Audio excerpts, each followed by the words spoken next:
ETF index mutual funds నేర్చుకుని stock మార్కెట్లో రాణించాలనుకుంటున్నారా? వెంటనే ఈ నెంబర్కి కాల్ చేయండి. నమస్తే, welcome back to Suman TV. ప్రస్తుతం మనతో పాటు ఉన్నారు అనలిస్ట్ మందరి కృష్ణారెడ్డి గారు.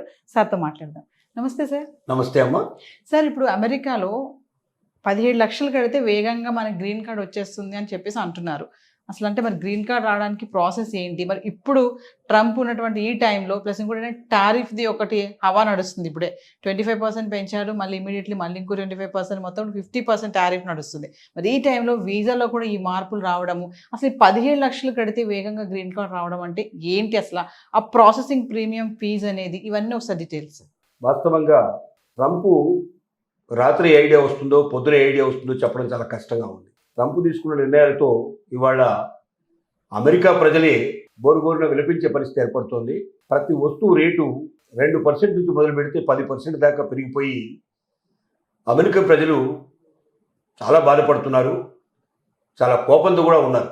అలాంటిదే ఒక పని అంటే అతను తీసుకున్న ఒక నిర్ణయం ఏంటంటే ఉందో వీసా ప్రీమియం ప్రాసెసింగ్ ఫీజు అనేటువంటిది తీసుకున్న నిర్ణయం. ఈ నిర్ణయం వల్ల ఏం జరుగుతుందంటే లక్షలాది అప్లికేషన్స్లో తేదీ వరకు రావాలంటే ఒకరి తర్వాత ఒకరు రావాలంటే ఆ సీరియల్ ఆర్డర్లో కొన్ని నెలల టైం తీసుకుంటున్నాయి, కొన్ని సంవత్సరాల టైం కూడా తీసుకుంటున్నాయి.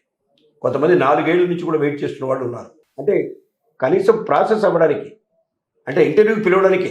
ఇలా కాకుండా ఎవరైతే $20,000 ప్రీమియం ప్రాసెసింగ్ ఫీజులు పే చేస్తారో వాళ్ళ అప్లికేషన్స్ని మిగతా వాళ్ళ అప్లికేషన్స్ నుంచి వేరు చేసి తొందరగా ప్రాసెస్ అయ్యేటట్టుగా చేస్తారు. అంటే దీని అర్థం $20,000 కడితే వీసా వచ్చినట్టు కాదు. చాలామంది భ్రమపడుతున్నారు.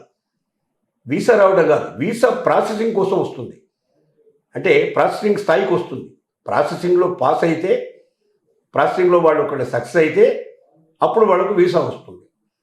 ఒకవేళ సక్సెస్ కాకపోయినా ఫెయిల్ అయినా ఈ $20,000 తిరిగి ఇవ్వరు.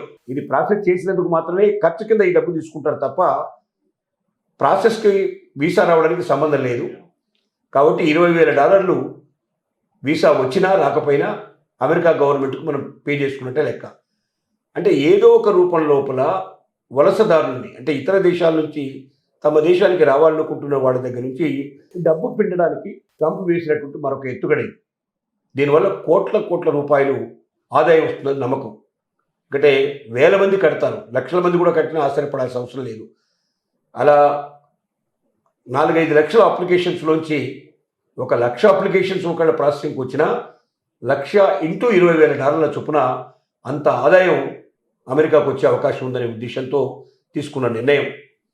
కానీ ప్రాసెసింగ్లో మాత్రం చాలా కఠినతరమైనటువంటి నిర్ణయాలు తీసుకోవడం జరిగింది.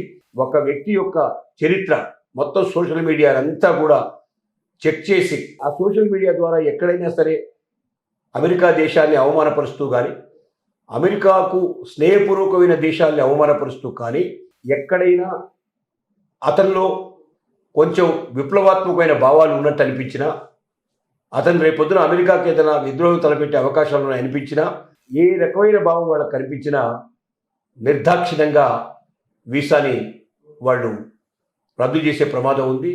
వీసా జోలికి వెళ్ళడానికి అవకాశం లేదు. మళ్ళీ కొంత గ్యాప్ ఇచ్చిన తర్వాత కానీ వీసాకి మళ్ళీ అప్లై చేసుకునేందుకు అవకాశం ఉంటుంది.